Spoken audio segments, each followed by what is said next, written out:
kemudian secara spesifik itu ada tentang pengukuran hasil belajar mengajar, yang di dalamnya ada penilaian autentik, kemudian juga ada penilaian HOTS.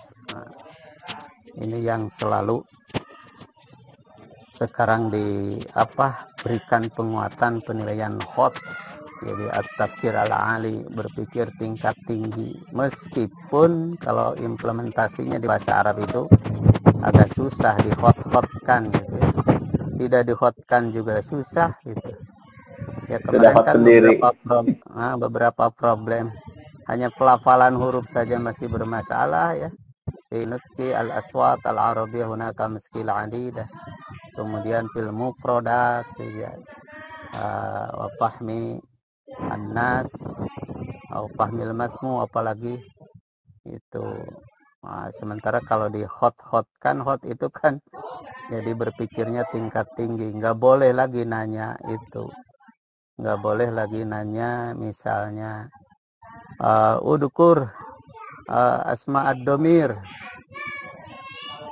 lil mudakkar, itu teh dalam hot makan nggak bolehnya. Udkur al mufrodat anil adawat al madrasiyah. Assalamualaikum. Udkur al mufrodat anil mihnah. Itu kan nggak boleh. Gimana? Jadi hot makan Udah harus kan? yang kemarin juga itu ya. Dulu, Pak. Dari mulai menganalisa sampai mengkret ya, mengkret atau al-ibda'i. Ya, tapi karena memang ini kita bergabungnya dengan madrasah dalam arti mata pelajaran yang lain seperti akidah akhlak, fikih, sejarah, kebudayaan Islam dan lain-lain yang tergabung dalam dalam mata pelajaran madrasah. Ya, jadi akhirnya kan bahasa juga ikut-ikutan saja begitu. HOTS ya lah, nggak apa-apa itu. Yang penting Bapak dan Ibu mengenal itu tentang HOTS. Adapun nanti dalam pembelajaran bahasa Arab tentu akan sangat disesuaikan.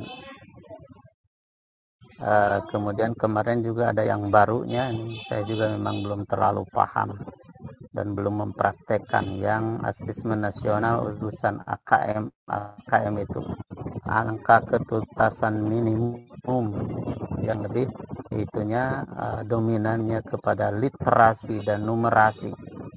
Jadi bagaimana menguatkan aspek literasi, lebih-lebih kalau di bahasa Arab itu kan kiroah ya, dan pemahamannya.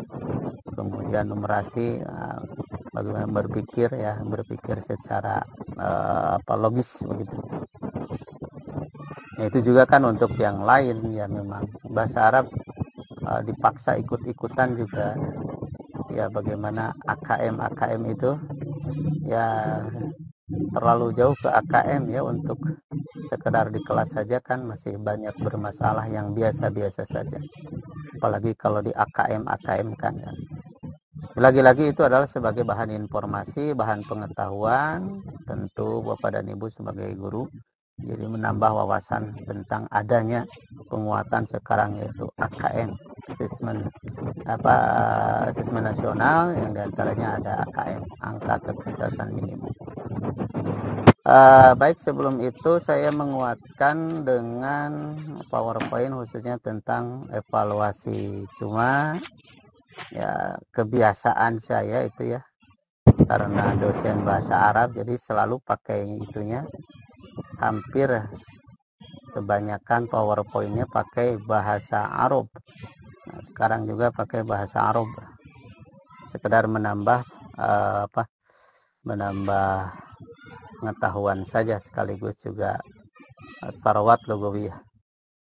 Murid lakum awalan, saya sampaikan melalui sasah layar ya.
Nah, ini judulnya At-Taqwim fi Amaliyatit Ta'lim. Evaluasi dalam proses pembelajaran. Evaluasi dalam proses pembelajaran. Nah, ini juga ya, dalam bahasa Arab itu seperti halnya yang kemarin. Dalam bahasa Arab dalam bahasa Indonesia kemarin kan ada istilah apa? Ada istilah evaluasi, ada istilah penilaian, dan ada istilah pengukuran. Nah, dalam bahasa Arab juga ya sebetulnya ada begitu. Pengukuran namanya al-qiyas, qiyasun, qiyas, ngukur. Kemudian kalau penilaian dalam arti memberikan angka-angka, berapa angkanya, kemudian bagaimana levelnya, kategorinya, itu namanya at-taqyim, pakai ya, at-taqyim. Nah, yang lebih tinggi adalah evaluasi, yaitu at-taqwim, pakai waw. Nah, ini pakainya nih pakai waw. Meskipun sesungguhnya antara ketiganya itu ya hampir nggak bisa dipisahkan, karena menjadi satu kesatuan yang secara hierarki ya nyambung begitu. At-taqwim itu besarannya, bagaimana nanti untuk perbaikan untuk membuat judgement tentang proses pembelajaran, berhasil tidak, memenuhi tujuan atau tidak, nah itu kan evaluasi ya. Nah, sementara kan perlu diberikan itunya juga, angka-angkanya berapa, nah itu at-taqyim. Tinakima pakai ya, jadi at-taqyim. Nah, untuk menentukan angka-angka itu kan ada alat ukurnya, pengukurannya. Bagaimana alat ukurnya? Itu pakai qiyas. Nah, qiyasun. Qiyas. Yang kemarin sudah ya Bapak dan Ibu, itu ada pengukuran, kemudian penilaian, dan evaluasi. Jadi kalau berdasarkan levelnya, yang paling rendah berarti qiyas. Kemudian qiyas naik jadi penilaian. Penilaian juga lebih atasnya lagi adalah evaluasi. Jadi hubungan hierarkisnya itu atas bawah atau bawah atas gitu ya. Jadi at-taqwim a'ammu minat taqyim, wa taqyim a'ammu minal qiyas. Evaluasi lebih umum daripada penilaian. Penilaian lebih umum daripada qiyas. Nah, sekarang ini memberikan penguatan at-taqyim fi amaliyatit ta'lim, penilaian dalam proses pembelajaran. Ada beberapa prinsip yang barangkali bisa dijadikan kita patokan ya. Min mabadi asasiyah, beberapa prinsip mendasar. At-taqwim juz'un, juz'u asasi dari amaliyah at-ta'limiyah wa laysa munfasilan. Siapa yang bocor? Ibu Aida bocor suaranya. At-taqwim juz'un asasiyun, kurang ya, maaf. At-taqwim juz'un asasiyun minal amaliyati ta'limiyah wa laysa munfasilan anha. Evaluasi menjadi bagian mendasar dari proses pembelajaran, tidak terpisah daripadanya. Jadi dengan kata lain, bahwa evaluasi merupakan satu kesatuan yang tidak bisa dipisahkan dari proses pembelajaran. Namanya proses pembelajaran untuk mengukur proses bagaimana berhasil atau tidak, apakah memenuhi tujuan, memenuhi target, ya maka perlu ada takwim. Nah, jadi dengan demikian menjadi bagian utuh yang tak terpisahkan. Oleh karena itu maka sangat wajar ya Bapak dan Ibu, termasuk ya juga sama saya juga lah ya, karena sudah bergeraknya dalam bidang tugas ngajar, kadang memang kudu ya itu namanya ujian, harus ada penilaian itu dan ada tagihannya gitu.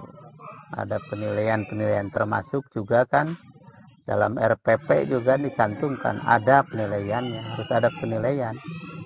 Maka kalau ngajar nggak ada penilaian tapi sah, kurang sah. Kalau di formal dari pesantren masa jarangnya, kalau mau pesantren tradisional mah taraya penilaian udah ikut ngaji gitu dengan Pak Kiai barokah gitu.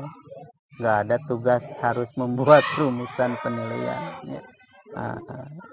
Jadi yang lebih nyaman mah enak mah jadi kiai gitu pesantren kalau terjamin malah ya. Kalau di sekolah mah gaji saeutiknya tapi tugas administrasinya seabreg gitu, sekian banyak RPP, nama perangkat pembelajaran, wah segala macam tagihannya gitu ya. Tapi adalah itulah yang jadi at-takwim juz'un asasiyun ya minal amaliyat ta'limiyah. Kemudian yang kedua al-adawat al-zayyidah, perangkat-perangkat atau instrumen lah ya, adawat teh instrumen yang baik tuaddi ila ahkam sahihah an ta'allumit talib. Instrumen yang baik dalam bab evaluasi akan berimplikasi pada prinsip-prinsip atau aturan-aturan mengenai cara belajar siswa yang tepat gitu. Jadi kalau instrumen dalam penilaiannya baik, nanti berimplikasi tentang bagaimana cara belajar gitu. Instrumennya baik, maka nanti bisa berefek, ada feedback untuk perbaikan atau perubahan cara belajar siswa. Kalau kemarin misalnya diantara problematika yang disampaikan Bapak dan Ibu misalnya, ya banyak yang siswa tidak menguasai mufradat. Siswa tidak menguasai mufradat sehingga tidak bisa baca materi yang ada di buku. Cuma memang di antara solusinya masih banyak yang belum jelas. Ya berarti bagaimana cara mengukur, mengevaluasi atau mengukur kemampuan penguasaan kosakata. Jadi diantaranya kalau kosakata itu jangan hanya hafalan saja. Kalau nanyanya hafalan misalnya, ya, nanyanya hafalan itu kitorun misalnya. Apa kitorun? Kereta. Itu toiratun, pesawat terbang. Jadi itu hanya nanya-nanya saja. Itu namanya torikoh babegoiyah, itu namanya. Yani teori metode beo, itu beo ya. Kitor, mana kitor? Kereta. Toiroh, pesawat terbang. Terus apalagi? Hafilah, bus. Sayyarah amah, angkot misalnya. Nah, terus sehingga di ngetesnya teh pakai bahasa Indonesia cocokkan misalnya, cocokkan antara kata dengan artinya. Nah, itu teh kurang bagus ya. Apa itunya? Karena orang Arab tidak pernah diterjemahkan. Orang Arab nggak pernah diterjemahkan. Nah, maka dalam mufradat itu diantaranya ada madlul. Madlul itu artinya ada objeknya. Kalau kitor teh yang mana gitu. Nah maka yang paling memungkinkan gambar kereta, fotonya gitu. Fotonya sehingga nanti tidak keliru antara kitor dengan misalnya ya antara kitor dengan to'iroh. Apalagi misalnya kalau to'iroh dengan to'ir kan nggak ada taknya. Karena gara-gara tak itu kan jadi beda jauh artinya. To'irun burung, to'iratun pesawat. Jadi berarti harus diperkuat. Kalau memungkinkan benda asli, ya tapi kan kalau wasailun nakli misalnya alat transportasi mada susah gitu. Masa mau bawa kereta ke kelas? Maka yang paling memungkinkan gambarnya, fotonya. Kemudian juga yang bagus fotonya itu bukan rasmun ya, bukan sketsa, tapi harusnya surah fotografia. Suratun fotografia. Jadi gambar fotografinya yang persisnya gitu. Jadi jangan yang direka-reka kemudian kayak animasi, itu agak kurang bagus. Nah, animasi atau apalagi sketsa gitu. Nah, sebab itu bisa membuat namanya gumud itu bisa menimbulkan keliru. Nah, makanya dalam teori mufradat itu ya, sebetulnya dalam pembelajaran mufradat itu nggak ada terjemah itu menurut teorinya. Dalam mufradat itu intinya 3 saja. Pertama, nutkul kalimat, melafalkannya. Melafalkan. Jadi melafalkan dulu, dilafalkan dengan baik. Kemudian yang kedua, robetu, hubungkan dengan madlulnya, gitu. Hubungkan dengan madlul. Jadi ya madlul itu kalau yang konkret misalnya, kalau ada wat madrosia kan agak gampang. Qalamun misalnya, qalamun, ma hada qalamun, hal hada qalam, na'am hada qalam. Jangan dulu ditanyakan apa artinya, kan dengan bendanya juga udah tahu, kecuali kalau anak itu budi gitu ya, budi teh budak dikit ya. Jadi disebut kolam teh tetap nggak ngerti gitu. Nah barulah.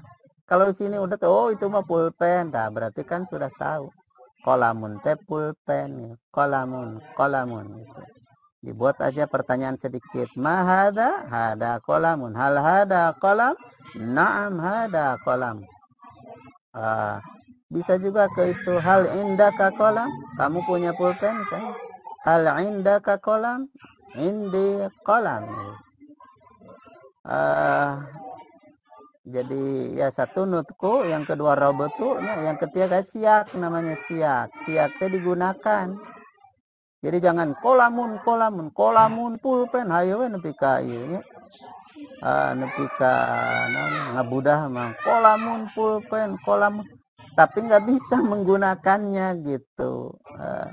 Nggak bisa menggunakannya, itu teh belum. Jadi sehingga dibuat soal teh bisa saja ada gambarnya, ada definisinya itu ya. Jadi misalnya kalau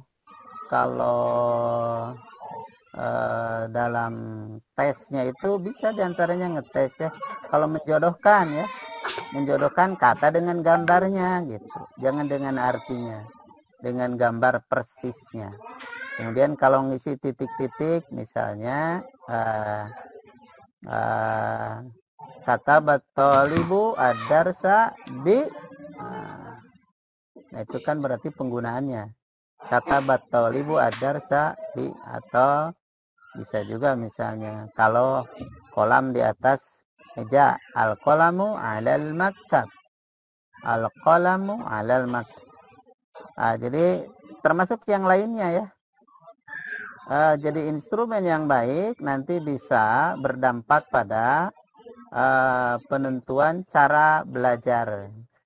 Jadi kalau begitu, kalau kayak tadi, maka cara belajarnya diantaranya ya bisa saja kan cara belajar individual, kelompok gitu, atau dengan teknik metode at-tadrib ya, drill gitu. Cuma kan kalau nanyanya misalnya, ya kayak tadi, kolamun pulpen ya berarti metode ceramah we jeung penugasan. Sok apalkeun cenah. Apalkeun kayak di ku ibu dites. Ngetesna teh kitu. Kolamun naon artina? Geus we kitu terus. Nah, jadi belajarnya teh monoton we begitu gitu. Padahal zaman kan sudah canggih. Ya itu untuk mufradat ya. Sebetulnya yang lain juga begitu. Kemudian yang berikutnya tatwirul manahij wa amaliyatu tadris yumkinu an yatimma min hilali tatwiri asalibit takwim. Pengembangan kurikulum dan proses mengajar, pengembangan kurikulum dan proses pembelajaran bisa dioptimalkan dengan cara pengembangan teknik-teknik tes. Jadi pengembangan kurikulum kan, kurikulum teh seringkali diartikannya sebagai mawad saja ya, mawad dirosia, materi-materi pelajaran, silabus ya, mawad. Kadang-kadang berhenti di mawad saja ya, berhenti di mawad. Hanya sebatas materi, apalagi kalau bacaan teks bungkul gitu, hanya teks saja, berupa teks. Nah, sementara tidak ada alat ukurnya, misalnya teks itu dengan as'ilatul isti'ab, pertanyaan-pertanyaan pendalamannya. Jadi ada pertanyaannya. Makanya paling tidak harus ada di teks itu ada pertanyaan-pertanyaan, latihan-latihan tentang penguasaan teks tersebut. Yang itu nanti juga bisa dikaitkan jadi menjadi alat evaluasinya juga, alat ukurnya gitu. Nah, kalau tidak ada alat ukur, jadi berarti kurikulum tak hanya gitu, bungkul misalnya. Kurikulum tak hanya berupa teks saja, atau hiwar berupa hiwar saja. Nah, padahal masih bisa dikembangkan juga dengan alat evaluasinya. Nah, jadi dengan demikian, kurikulum dalam arti misalnya al-mawad ad-dirasiyah, materi pelajaran itu nanti bisa dikembangkan juga salah satunya dengan pengembangan takwimnya, evaluasinya. Paling tidak evaluasi yang sederhananya yaitu teks ada evaluasinya. Kan yang suka ada mah hanya as'ilah saja ya, as'ilah umum, tapi bisa juga kan, bisa isian singkat, bisa menjodohkan ya, muta'adid gitu. Jadi ada beberapa evaluasinya. Kemudian at-taqdiyah ar-raji'ah unsurun muhimun fi amaliyatit takwim. At-taqdiyah ar-raji'ah itu artinya feedback ya. Feedback merupakan unsur penting dalam proses evaluasi. Jadi feedback teh ya, balikannya ya, balikan. Jadi efek balik.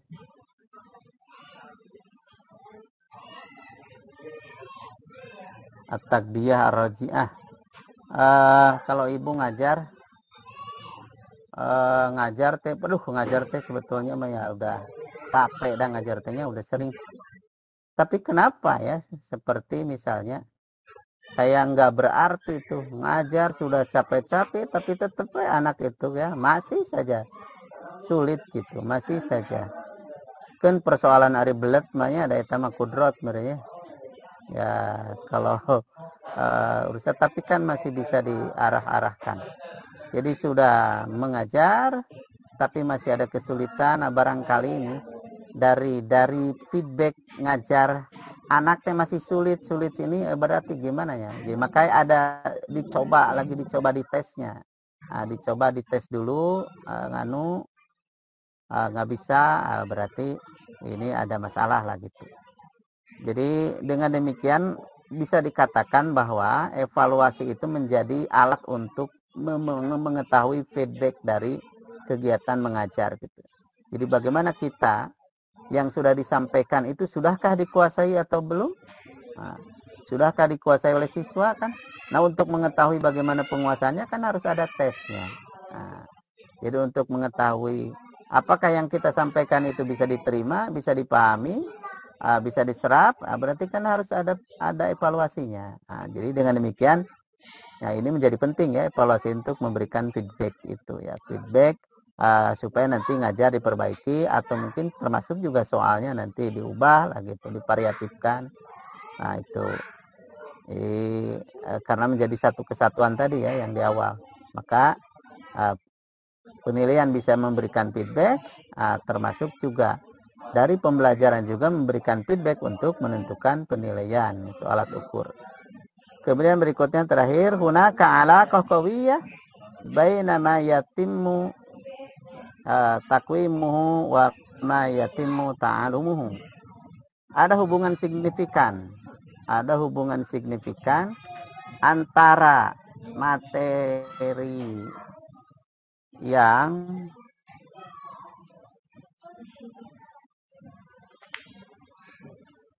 antara hasil ala qawiyah baina ma yatimmu taqwimuhu wa ma yatimmu ta'allumuhu. Ada hubungan signifikan antara hasil penilaian dengan apa yang dipelajari. Saya kira itu jelas ya, seperti yang tadi. Jadi hasil penilaian menunjukkan itu kemampuan yang sudah dipelajari.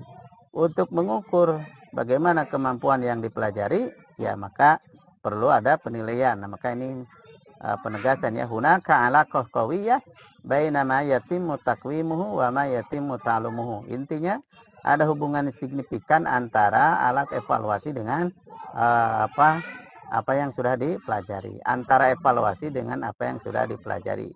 Seperti tadi, untuk mengetahui bagaimana kemampuan menguasai apa yang dipelajari, ya dengan evaluasi, dengan penilaian. Berikutnya, al-alaqah baina taqwim wa ta'lim wa ta'allum. Itu namanya musallas az-zahabi. Ini namanya segitiga emas. Al-musallas az-zahabi. Segitiga emas. Segitiga emas yang mencerminkan hubungan antara evaluasi, pembelajaran dan belajar. Nah, digambarkannya begitu. Ini at-ta'allum di tengah ya. Ini at-ta'allum karena sebagai ujung istilahnya sebagai intinya. Sebagai intinya kan ujung-ujungnya makan dibelajar ya. Guru kan sekedar mengantarkan bagaimana supaya siswa belajar. Kan dengan pengertian bahwa yang menjadi sasaran utama itu kan siswa. Bagaimana kegiatan siswa itu ya bisa belajar. Bagaimana bisa belajar ya guru yang membelajarkan, makanya ada istilah ta'lim. Dengan demikian maka dianggap sebagai ta'alum itu sebagai forosnya ya, disimpan di tengah. Nah maka ini nanti sebagai modal dasarnya ini al-ma'ayir. Ma'ayir itu yang standar-standar itulah ya. Ada kade-kadean nih, kade kaliwat, kade kompetensi dasar ya. Dimulai malah sekarang ada itu kan K1 ya, KI. Kompetensi inti, kemudian turun ke standar kompetensi SK, turun lagi menjadi KD, turun lagi ke indikator. Nah indikator, nah untuk mencapai itu maka diberilah namanya al-manhaj, kurikulum dalam arti al-mawad, materi gitu. Ada materi sehingga disimpan di atasnya itu kan kalau di kita ya, dimulai dari yang sekarang mah KI ya, K1, K2, K3. Nah, itu sebagai payungnya. Yang K1-nya karena sudah baku lah ya. Nah, kemudian mulai Bapak Ibu itu nantikan di K2, K3-nya. Nah, kemudian dari KI kan turun menjadi SK, standar kompetensi. Turun jadi menjadi kompetensi dasar. Nah, baru turun lagi ke tujuan, indikator. Nah, indikator T itu al-ma'ayir ya, al-ma'ayir. Standar-standar turun ke indikator. Nah, lalu untuk modalnya bagaimana mencapai indikator, dibelilah al-manhaj, kurikulum. Kurikulum dalam arti di sini ad-durus ya, ad-durusnya, pelajaran-pelajarannya. Kalau di bahasa Arab kan itu ada ad-darsul awal, tentang biasanya kan ta'arufnya, kemudian ad-darsul tsani nah itu teh bagian dari manhaj. Bagaimana supaya siswa bisa belajar, maka guru lah berperan at-ta'lim. Guru yang mengajarkannya.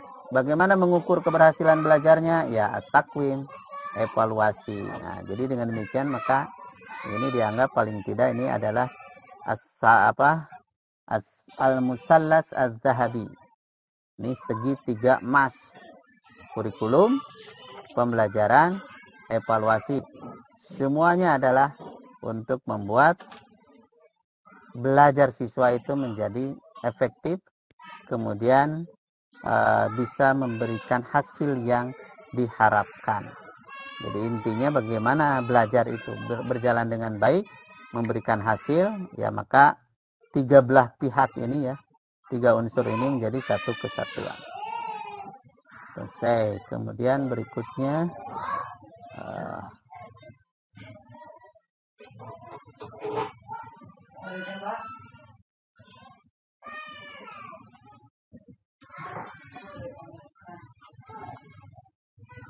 ma'ayiru ta'allum wa ta'siruha 'ala ta'limi wa taqwim.